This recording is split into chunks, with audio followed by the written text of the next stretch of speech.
Welcome to the Lucky 13 podcast, where we talk about all things people in private. This episode brought to you by Santa Claus. You're wearing the jersey, man. I am. Come on. You're wearing the jersey. We're in the season. Okay. November 1st is when it starts in our house. Actually, my wife starts in Christmas. I mean, Christmas in July is real at our house. But and the day after Christmas, 26th, is when we actually start Christmas. But I'm wearing this shirt because literally I'm not making this up. My wife dresses me during this time of year. Unless I'm in a session, I'm wearing something that is Christmas related, and she has got it all planned out. When does she start planning for all this? Like, this is December 20th. She's already planning next year right now. Our Christmases are different story, different time, but they're different. But here's my epiphany on the way over. Why do we lean on Christmas and why do we lean into spring break? It's maybe the only time that we all get aligned where our personal life and our professional life are aligned. So when we get to this time of year, think about this. Our professional life gets to where we're closing everything out. We're at our B state. We finished everything up. We're putting it behind us, and we're grateful for what we just got done. And then we're also grateful that we're bringing all our family together, and there's gifts under the tree. We see closure on two different things. Same thing happens at spring break. We want to get everything done before March 24th so I can go on spring break, and we're also getting all of our family stuff done so that we can be in parallel. Your business life and personal life want to run in parallel. Does that make sense to you? Yeah. And the end of the year is usually at that high point where you're coming out of the valley, getting onto the mountain, and I get to start something new because I know January 26th I'm going to the valley. My wife just happens to live like that 12 months a year. Oh, my gosh. It's nonstop. She is Impish the Elf. If you get bored, go look up Impish the Elf. She has it trademarked. That is her. She is impish because that's what she lives. She was built to be Santa's elf. And so she dresses me. Sidebar, we do dress alike if you see us on Fridays. I believe in this. Take your spouse out, significant other, Fiddle Fart Fridays. Put on matching outfits and go do your Christmas shopping or whatever it is. And when are you doing that? We do it every Friday. Every Friday? Every Friday, November till the end of the year. And sometimes it's not shopping. Sometimes it's just getting ready. Like Thanksgiving Friday was last Friday. We went and got everything ready for Thanksgiving. But yes, we have matching sweats. I got a Grinch sweatsuit that matches hers. I have a Snowflake sweatsuit. I have a Jordan sweatsuit. And at first I was like, this is the most ridiculous thing in the world. And then I realized Great connection time, though. It is the two of us against the world.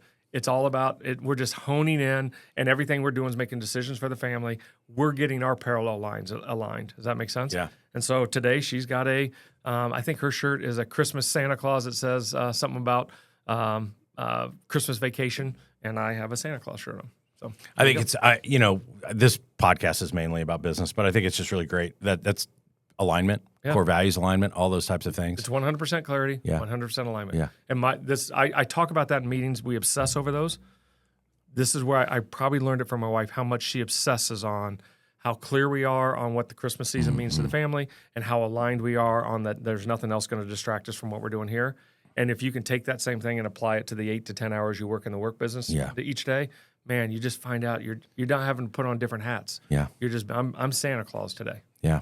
So. Yeah, Christmas is a little different for us in the past couple of years because, my wife owns a retail store. Yeah. Actually, this episode is brought to you by Twisted Sisters. Twisted Sisters. I love it. Over on 82nd Street. Go stop and buy some stuff. I love that you had a little radio voice, a little wolf gang there. And, Christmas is like, we kind of give each other a peck on the cheek in November 1st, and I say, I'll see you on the 26th of December or the 25th, because she's so, she buys all of her Christmas inventory in January. Yeah. It's just kind of crazy. It's I love how people just explode for the holiday, and that's really great. I'm eager to see all the pictures from your household, and because everybody dresses alike on Christmas Day, and there's a whole thing. And Christmas pictures are ordered. I made a couple unauthorized purchases for Christmas pictures this year. We'll talk about those later because my kids might listen to this, so I can't say it out loud. Oh, geez. But yeah. What do you want to talk about today? You know what? It's funny that you talk about this because this is my wife in general, and this is where I struggled. Let's just use this. Work to the end of the year and evaluation sets. I talk about skill sets and will sets all the time. Mm-hmm. As an athlete growing up, look, there are skill sets that you have, but if you find somebody who doesn't have the will sets, we call those high potential that never reach their potential folks. Yeah. Or you have somebody who has the will set but never had the skills, and we'll take those kids all day. They're grinders. We in the professional world are looking for people who have those will sets and skill sets that go along. Yeah. Problem is we don't take time to define those, and then we don't take time to map those and put a plan to them. Does that make sense? So I do research all the time looking for things for my groups. I found this document. I probably need to change it if I'm going to use it more, but I don't even know whose it is. I'll give them credit to it. If you see it, Eric Partaker. Thank you, Eric. It's an amazing That's good. document. Yeah. And Eric, I'm going to use this today because talking about will sets and skill sets as we enter evaluation season, enter next year, sometimes we just go have our one-on-ones and give them the 3% raise and move on. And we haven't really taken time to see what our plan is for them. Yeah. And everybody wants a plan. How are you going to grow me? So let's first start with, let's define will sets. So if I say will sets to you, what's that mean to you? Will sets to me kind of means their courage, their effort, their discipline to pull something across. Like there's just some people that will they don't have all the skills to do something, but they'll just pull it across the finish line out of pure grit. Yeah, I love it. My son has wore a dog tag that my daughter now wears for years that say attitude, effort, and focus. And it's the controllables. And will sets are I can control my attitude, I control my effort, I can control my focus. It's the motivation, the drive. It's the waking up every day with that I know there's something better on the other side, not I'm just going to get done what I need to get done. Does that make sense? Yeah. And so then we go to the opposite side, as I'm Dr. Seuss, the skill set side. So when I think of skill sets, I think of one thing. I think your organization has to agree. What would skill sets mean to you? Skill sets would be, do they have the technical competency or the experience of the technical competency in their background, in their pedigree, to be able to accomplish the job? Love it. Yeah. It's ability, know-how. There's all sorts of buzzwords. Yeah. So using those in place, let's think motivation, drive, know-how, technical competencies. Yeah. And now we create a chart. So we have low, low, high, high. Just think about the typical quadrant chart. Yeah. And so we got will sets down one graph. Let's call that the vertical. Yeah. We'll call skill sets the horizontal. Okay. Let's go low, low in the corners, high, high in the outsides. Yeah. Everybody good? Okay. So let's talk about those folks who are low skill sets, low will sets. Let's just give them a name, low performers. What do we do? You move them off the bench, Yeah. off the team. Yeah. I mean, they just are. I mean, come on now. I mean, and then we have to say, why did I even hire these people? Like, what was the? Listen, I love all people. Like, so this isn't like a dig, but it's like the goal. You've got to have people on your team that actually can perform and can do a particular job. And if they don't bring the skills to the table and they don't bring the will to the table, what attracted you them to you in the first place? Yeah. And so you got to move them off the team, and then you got to question yourself as to what attracted you. Eric calls them limits. I call them standards. I think when you have that low performer, you have to clearly set, instead of setting expectations, set limits and standards. Because here's the four things that he stated. I thought they were right on point. You got to set those clear expectations. And what I'm going to think of is standards or limits. I love that word. Second, you got to limit your energy investment. Oh, yeah. How much energy are you going to pour into somebody who is just sucking up your energy and not doing anything but with what it? most people do is they spend all their time with the low performers. Flip it. Yeah. And so your high performer, You're all good. who's a 7 that can get to a 10, you're trying to get a 2 to a 5. Yeah. And the reality is that 10 is twice as big as the 5. Yeah. Go spend that time with the 7 to the 10. 100%. Next, I love this that he says it this way. Give one chance to improve. Now, EOS would tell you there's a 3-strike rule. If you haven't done any strikes beforehand, maybe you need to have 3 strikes. I love that this is our one chance to improve. Yeah. It's just clear. It's a defined line, and then you got to define what improvement means. Yeah. Does that make sense to you? Yeah, and here's one of the things I want to just kind of share for people to reposition this a little bit. People, generally speaking, we're in Midwest nice, right? Always. They hate to fire people, Oh, okay? oh. Unless they do it out of anger or something like that. They just hate to do it because it's around, We think about the families. disrupts We people, think about how they're all going this kind of home. stuff. We know what it feels like at us. Yeah. But what leaders have to think about is, I need to make this decision for the good of the rest of the people. Correct. Because if you're paying somebody $70,000 a year and they're a very low performer and they're not bringing any value to the business, you're actually hurting the other 50 people that are on the team that are somewhere else on this matrix that are actually contributing. Save 1, sacrifice 50. Yeah, that's right. It's not a good reference. Yeah. And so the last part is what you just said there. Clearly understand that if there is no you have an exit in place if there's no progress made. Clear timelines, clear what that means. The reality is, to your point, Midwest nice, we don't like to fire people. Once you set those clear standards, you're not firing them. They're firing themselves. They are, 100%. They either meet the standards or they don't. Right. Is that fair? Yep. So what happens if we just take those 50 people in the organization, we clearly lay out where they belong on this chart, and we see our low performers, and we have a clear rules, tools, and disciplines of how we're going to handle them. Yeah. How much time we're going to give them, the energy we're going to give, the clear expectations we're going to set, and clear deadlines on those folks. Yeah. Good? Yeah. Love it. Okay. Yep. Let's go to the right. High skill sets, okay? Low will sets. Man, come on. We've seen these folks. lots of talent, just not a lot of drive. You see it on the regular. Yeah. They're capable, but some people will call them, they're checked out. What do we do? I think much like the low performers, you have a conversation about that, right? And, can we name them? Let's call them the disengaged experts. Sure. They are so smart. They're just checked out. They're just checked out. Yeah. Right. And I would me personally, I would go and check in on why they're checked out. Yeah. Right. Is it leadership? Is it you don't believe in our mission? Is there something personal going on in your life that you just can't be more checked in? But at the end of the day, if you can't move them to checked in, same thing as our low performers. Yeah. They can't be on the team. Yeah. Curiosity over judgment. I love that you start with, let's go find out where the disconnect is. Yeah. Help me understand that.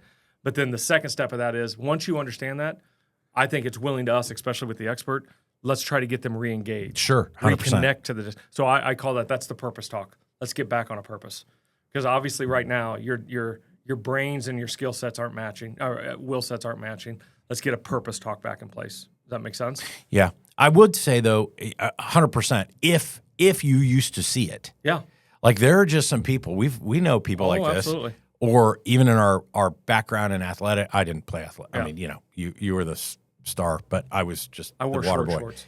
But I mean, we've seen how many kids coming up as our kids' age and all that who have all the talent in the world, but man, they have no will to go out and actually use that talent. And so that's the same thing in the corporate world too. We get so worried that, oh my gosh, all that talent, and I'm going to lose that talent. The reality is, for the best person, there's somebody out there that can ignite that talent. Yeah. We take a shot at it, and if we can't get it, Yeah. we're doing them a favor by moving them to somebody else who might be able to get that spark ignited. Does Yeah. that make sense? It's better for humanity. Might not be the greatest thing for your company because that expert went someplace else, but if they weren't doing anything, they weren't helping you anyways. And then I love let's make a couple adjustments. Sometimes it's just, getting them back on the treadmill. I know they can run at 9. Let's get them back on the treadmill at 4.5 and 5, and then we'll ramp it up to 7, ramp it up to 9. Yeah. And then again, you said it. You got to have a timeline. Yeah. If you don't have a clear future date of progress being made, then you are now just avoidance, and avoiding is not leadership. Yeah. It's just not. Yeah, and what I talk to companies about a lot. There was this story a while back. It was kind of a fictitious story to prove a point, where all these students, they arrived in a college classroom, right, and they had a test the next 2 weeks later, and they show up and they do this test, and you had some people who got A's and some people who got B's, C's, D's, and all that, and so and basically what the teacher said is, hey, we're going to start giving everybody the same grade based on the averages. And what always happens is that if you start to tolerate performance, everything shifts. Like, why should the A player give A effort when no matter how much effort I put in, I'm going to get a C? Correct. Right? And then, the D's and F's, they just get worse because they're like, I'm not going to put any effort in because I'm just going to get a C. And so if I show up every day and I've got people like the low performers and the disengaged experts around me, and nothing ever happens with them, and they just, I'm either going to leave. Yep. Okay, if I have the character and the will and all that, I'm going to leave, or my performance is going to go down as well. Yeah. Why am I rowing at 200 RPMs? Everybody else is going to row at 100 RPMs. I'm just pulling the boat more than they are, and I don't get any credit for it. I'm just going to row at everybody else's pace is. 100%. So, got those, and those are hard. Let's just call that what it is. Yeah. I think the next one's a hard one for me. I love these folks. We call them the high potentials. I think the word potential is the dirtiest word in the dictionary, but they're the high potentials, and we see it because they are so eager to grow. Yeah. But their skill sets are lacking. We see that a lot of times with our younger generation coming out. Yep. Sometimes we'll see it in a job changer, if that makes sense. Yep. But what do we do with those folks that have just not all the skills, but my gosh, they show up and run through walls all day long? Yeah. In the HR world, we use this thing called a 9-box. Oh, yeah. And absolutely. basically, it's similar to this type of thing. Yep. And, in the way we teach 9 boxes, it's boxes 1, 2, 4, and 5. Mm-hmm. And those are kind of those high potential people, the people that can rise up in the organization and take on additional responsibilities, but maybe just aren't there yet. Yeah. And we have to help people understand that what their future could look like, what they're capable of, but they have to be open to learning. And I've had thousands of conversations sitting down with young leaders saying to them, your future could be so daggone bright, but you got to develop in these areas. And you get one of two responses typically. One is, yes, teach me what I need to know, send me to the schools I need to go to, whatever, I'm open to that. That's a good response. Yep. Or a disconnect on an alignment with what they really need to learn. They think they're already there. Yep. They already think they're in this other thing we're going to talk about in a minute, which is top performers. And that can be a bit of a tough spot to waken them up. Yeah. Because I'm a former math teacher, I call these are my geometry students. If you ever ask anybody about math, you'll get people with math, blah, blah, blah, blah. Geometry is a definite threshold where people either start to love math or they start to hate math. Because geometry is teaching a set of theorems and corollaries, if you will, rules and tools that you do in small wins, small bite-sized chunks, so that you can eventually solve larger problems as you get to algebra 2 and trig and what have you, calculus. Does that make sense? Mm-hmm. I call these are my geometry students, and they're either going to start having the little wins, start solving little proofs at a time, and start to see how it all builds on each other, or they're going to say, I don't want to do this, or I already know that answer. Why do I have to show my work? Right. I can just spit it off the top of my head, which most of the time they're wrong when they do that. Does that make sense to you? And so let's just talk about they got to have small little wins. I love those folks, so I'm going to celebrate those things. Yeah. It might not be seen the same as everybody else in the organization, so I might need to do that a little bit more privately. We always talk about celebrating publicly, but because I'm looking on those little wins, I might celebrate those a little bit more privately with them. I love to offer, you just called it out, the training and feedback for these folks has to be consistent. Yeah. It can't just be random. It can't be when they muck up because their skill sets are telling you they're going to muck up. So let's get some consistency in that training. And then, I believe everybody deserves a coach, mentor, developer. I think these folks, they are desiring that person, and I'm willing to put that time in or assign them somebody to put that time in. Let me know when the skill sets can't grow anymore. Yeah, so one of the things also in alignment with this coach and mentor thing is I always like to ask the person, do I have your permission to coach you hard? Yes. Like if 1 is not coaching you at all really, and 10 is like I'm on it. Like where can I be? Because I don't want it. I have a person on our team right now where I've asked this question of them, and we're developing her for a specific role in the future. And I've asked her, I've like, can I coach you daily hard? Mm-hmm. Because I don't want to think for a minute that, is it the right time to say this? No. Is it how's she going to take this? Da-da. And she has said, open, like coach me every single day, hard as you want. I'm not, nitpick almost. Yep.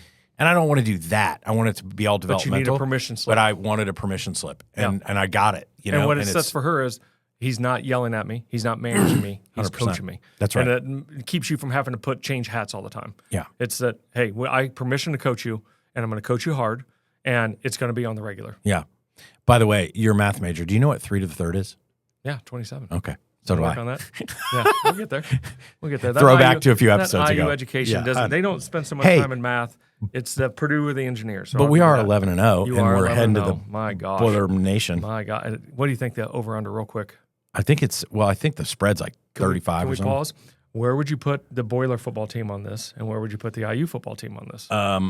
The IU football team I would put as top performers. Which is where we're going. That's right. And Purdue, I don't know. I don't watch them, so I can look at their record, and they're either low performers or disengaged experts. I think they're disengaged experts, high potentials, because I think that coach has come out and got the low performers out. Yeah. But now he's in his coaching model because this is what Signetti did when he got there. Let's talk. He's moving to the top performers. Yeah, got high skill athletes. Yeah, high will sets.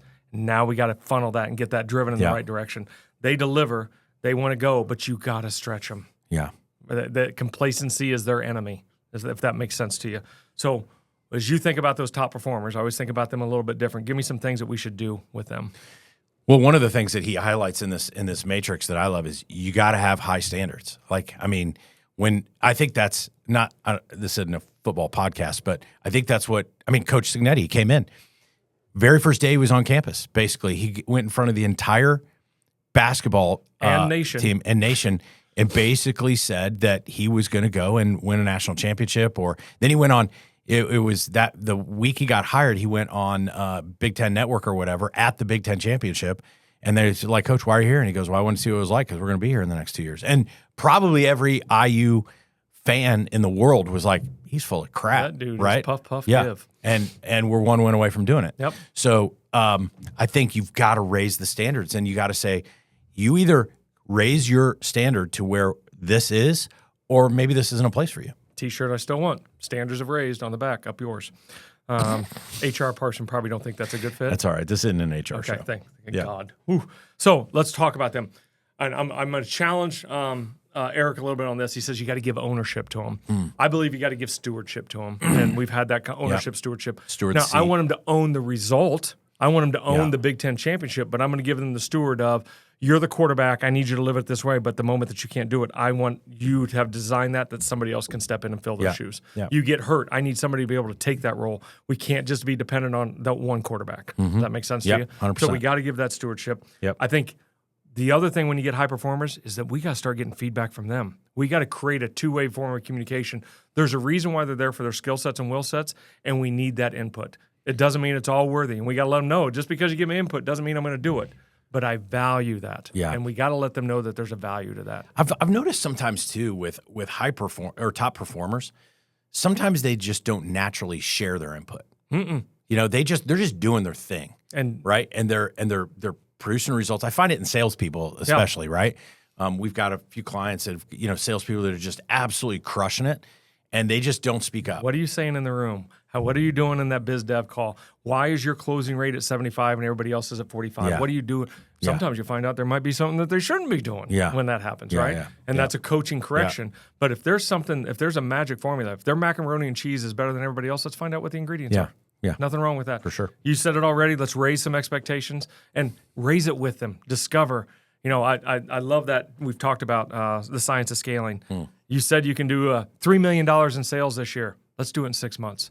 What would we have to do together to get that done in 6 months? Yeah. What do I need to get off your plate? Help me discover what we can stop doing and let them be a part of that. And the expectations will raise together, not just on your side. Yeah. And this one, recognize and reward often.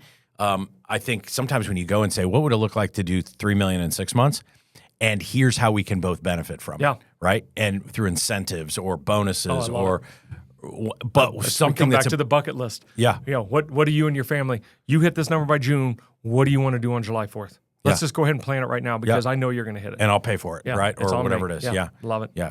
Cool. So 9-box, this matrix, there's not a wrong answer, but please, as you get to this part of the year, as we're going through this evaluation, and sometimes you got to do this on yourself as well, by the way. So you might ask a couple peers or get a couple people who you work with outside just to give you some direct feedback and ask them. Remember, if you love them, you'll give them that honest feedback. We talked about that. Yeah. And then plot the team out and then put a strategy together. I'm cautious as I say a plan.